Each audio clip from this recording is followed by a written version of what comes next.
السلام علیکم ورحمۃ اللہ وبرکاتہ. الحمد للہ رب العالمین والصلاة والسلام علی رسولہ الامین وعلی آلہ واصحابہ اجمعین.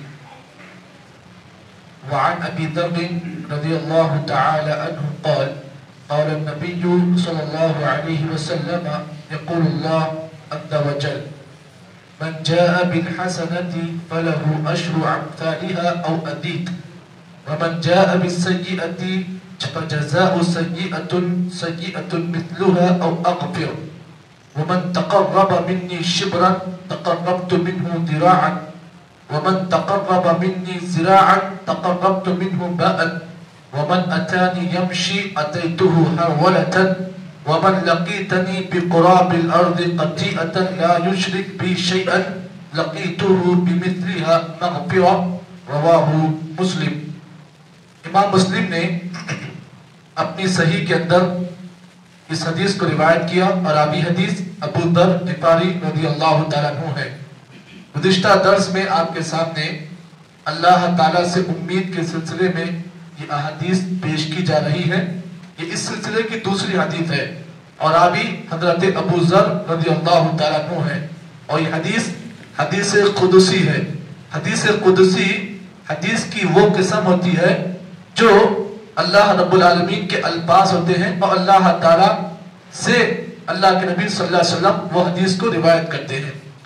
تو اس حدیث کو حدیث قدسی کہتے ہیں اور حدیث قدسی بھی یہ عام حدیثوں سے بڑھ کر یہ حدیث ہے کیونکہ حدیث قدسی میں کلام اللہ کا ہوتا ہے، بات اللہ کی ہوتی ہے اور نبی اکرم صلی اللہ علیہ وسلم اس حدیث کو اللہ سے روایت کرتے ہیں. اللہ نے فرمایا من جاء بالحسنۃ فَلَهُ عَشْرُ أَمْثَالِهَا. اللہ تعالیٰ نے فرمایا کہ جو بندہ میرے پاس ایک نیکی لے کر آئے فَلَهُ عَشْرُ أَمْثَالِهَا تو میں اس ایک نیکی کا 10 گنا اسے عطا کروں گا او ازید یا اس سے بڑھ کر اسے عطا کروں گا. کیا مطلب؟ اللہ تعالیٰ کی اس میں رحمت ہے، اس میں اللہ تعالیٰ کی نرمی ہے، اس میں اللہ تعالیٰ کی اپنے بندوں سے محبت ہے. اور یہ بات آپ یاد رکھیں، اس میں جو آفر دیا گیا ہے، جو نرمی کی بات بتائی گئی ہے، یہ خاص کر یہ لطف اللہ تعالیٰ کا اس امت کے ساتھ خاص ہے. اللہ تعالیٰ اس امت سے بڑی محبت کرتے ہیں. کیوں؟ اس لیے کہ یہ امت محمدیہ صلی اللہ علیہ وسلم ہے، کیونکہ یہ امت ایک ایسی نبی کی امت ہے جو تمام امتوں میں سب سے اعلیٰ امت ہے. اور اس بات کو بھی آپ جان لیں، یہ امت جو ہے سب سے آخر میں آئی ہے. اس سے پہلے بہت ساری امتیں گزری ہیں لیکن یہ امت کا نمبر سب سے آخری ہے آنے میں، لیکن جنت میں جانے میں سب سے اول نمبر کسی امت کا ہوگا. آپ اس بات کو جان لیں، اللہ تعالیٰ کو اس امت سے بڑی محبت ہے اور اللہ تعالیٰ کی اس امت سے محبت کی سب سے بڑی دلیل یہ حدیث ہے. اور یہ حدیث اس بات کی بھی دلیل ہے کہ آدمی کو چاہیے کبھی بھی اللہ تعالیٰ کی رحمت سے، اللہ تعالیٰ کی ذات سے آدمی کو نا امید نہیں ہونا چاہیے. کیوں؟ اس لیے کہ اللہ تعالیٰ کی ذات سے وہی انسان نا امید ہوتا ہے جو گمراہ ہوتا ہے، اور مومن کبھی بھی اللہ کی ذات سے نا امید نہیں ہوتا ہے، وہ رب پر ہمیشہ امید کرتا ہے. اور یہاں پر اس بات کو بھی آپ جان لیں، اللہ تعالیٰ نے جو آفر دیا ہے، کیا آفر ہے؟ اگر کوئی آدمی میرے پاس ایک نیکی لے کر آتا ہے تو میں اسے اس ایک نیکی کا 10 گنا عطا کروں گا اور پھر او ازید یا اس سے بڑھ کر اسے عطا کروں گا. اس کے بعد پھر اللہ نے فرمایا وَمَنْ جَاءَ بِالسَّيِّئَةِ اور جو کوئی آدمی ایک گناہ لے کر آئے تو اللہ فرماتے ہیں فَجَزَاءُ سَيِّئَةٌ سَيِّئَةٌ مِثْلَهَا ہم اس ایک گناہ کا بدلہ اسے ایک ہی گناہ دیں گے. مطلب یہ ہے کہ انصاف تو یہ ہونا چاہیے، جب نیکیوں کا اللہ تعالیٰ اضافہ کر رہا ہے گناہ لے کر آنے کے بعد بھی یہ تقاضا ہونا چاہیے تھا. لیکن اللہ نے کیا کیا؟ اللہ نے یہ بات بیان کی کہ جب کوئی بندہ میرے پاس ایک گناہ لے کر آتا ہے تو میں اسے اس کا انجام، اس کا بدلہ اسی ایک گناہ کے مطابق اسے دوں گا.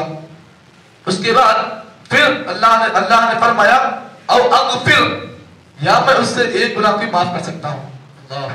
کیا اللہ کی دیکھیے، اللہ کی رحمت دیکھیے کتنی خاص ہے. اللہ فرماتے ہیں ایک گناہ لے کر آتا ہے بندہ تو میں اس ایک گناہ کا بدلہ اسے ایک ہی گناہ دوں گا، یا اگر میری رحمت جوش میں آ گئی تو میں کیا کروں گا؟ اس کا ایک گناہ بھی معاف کر دوں گا. اس کے بعد پھر اللہ نے فرمایا وَمَنْ تَقَرَّبَ مِنِّي شِبْرًا اگر کوئی بندہ مجھ سے ایک بالش شبر کہتے ہیں حدیث بالش کو، بالش. اگر کوئی بندہ مجھ سے ایک بالش قریب ہوتا ہے تو اللہ فرماتے ہیں تقربت منہ ذراعا، تو میں اس بندے سے ایک ہاتھ قریب ہوتا ہوں. بندہ بالش قریب ہوتا ہے میرے سے تو میں اس بندے سے ایک ہاتھ قریب ہوتا ہوں. کیا مطلب؟ مطلب یہ ہے کہ اگر کوئی بندہ میرے راستے میں نیکی کے کام کرنے میں اگر میری قربت چاہتا ہے، نیکی کا کام کر کر اگر بندہ میرا قرب چاہتا ہے تو میں کیا کرتا ہوں؟ اس بندے سے ایک ہاتھ زیادہ قریب ہوتا ہوں. بندہ کیا کرتا ہے؟ ایک بالش مجھ سے قریب ہوتا ہے. کیسے قریب ہوتا ہے؟ نیکی کر کر. تو میں کیا کرتا ہوں؟ اس بندے سے ایک بالش قریب ہونے کی وجہ سے میں اس سے زیادہ ایک ہاتھ قریب اس سے ہو جاتا ہوں. پھر اس کے بعد اللہ نے فرمایا وَمَن تَقَرَّبَ مِنِّي ذِرَاعًا، جب کوئی بندہ مجھ سے ایک ہاتھ قریب ہوتا ہے. یہاں پہلے کیا ہے؟ ایک بالش. پھر بندہ اگر آگے بڑھ کر اللہ تعالیٰ سے ایک ہاتھ قریب ہوتا ہے تو اللہ فرماتے ہیں تَقَرَّبْتُ مِنْهُ بَاءً، تو میں اس سے 2 ہاتھ زیادہ قریب ہوتا ہوں. ایک ہاتھ کتنا ہوتا ہے نا؟ اگر بندہ اللہ سے ایک ہاتھ قریب ہوتا ہے تو اللہ فرماتے ہیں میں بندے سے 2 ہاتھ زیادہ قریب ہو جاتا ہوں. اس کے بعد پھر اللہ فرماتے ہیں وَمَنْ أَتَانِي يَمْشِي، اگر کوئی بندہ میرے قریب چل کر آتا ہے، چل کر آتا ہے تو میں کیا کرتا ہوں؟ أَتَيْتُهُ هَرْوَلًا، تو میں بندے کی طرف دوڑ کر آتا ہوں. اللہ اکبر. بندہ میری طرف چل کر آتا ہے تو میں بندے سے قریب ہوتا ہوں. کیسے؟ دوڑ کر قریب ہوتا ہوں. دیکھیے ایک مثال آپ بتا دو اس کی، ایک چھوٹی مثال. آپ کا چھوٹا بچہ ہے، چھوٹا بچہ ہے، ابھی لڑک پن میں چل رہا ہے، چلتا چلتا چلتا اچانک کیا ہوتا ہے؟ بچہ گرنے قریب ہوتا ہے تو باپ کیا کرتا؟ فوری بچے کو گرنے سے پہلے لے لیتا ہے، بس دوڑ کر لیتا ہے. کیوں؟ اگر بچہ گر گئے تو تکلیف ہوتی نا. تو اللہ تعالیٰ فرماتا ہے اگر میرا بندہ مجھ سے جو ہے اگر میرے پاس چل کر آتا ہے تو میں اس بندے کے پاس دوڑ کر اس سے قریب ہو جاتا ہوں. پھر اس کے بعد اللہ فرماتے ہیں وَمَنْ لَقِيتَنِي بِقُرَابِ الْأَرْضِ قَطِيئًا لَا يُشْرِكْ بِي شَيْئًا، اگر میرا بندہ مجھ سے اس حالت میں ملاقات کرے کہ اگر اس کے گناہ میرے بندے کے گناہ زمین بھر کر ہو، زمین بھر کے گناہ میرے پاس لے کر آئے تو میں کیا کروں گا؟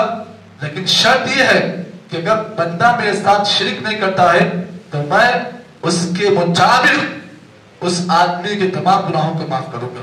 اگر وہ آدمی، وہ میرا بندہ اگر زمین بھر کی خطائیں لے کر آتا ہے لیکن شرط کیا ہے؟ شرک سے پاک ہو کر آتا ہے، شرک کا کوئی کام نہیں کرتا ہے، کوئی شرکیہ عمل نہیں کرتا ہے، لیکن اگر اس کے گناہ زمین بھر کا بھی ہو اگر میرے پاس آتا ہے تو بندے کو چاہیے میری رحمت سے مایوس نہ ہو. کیوں؟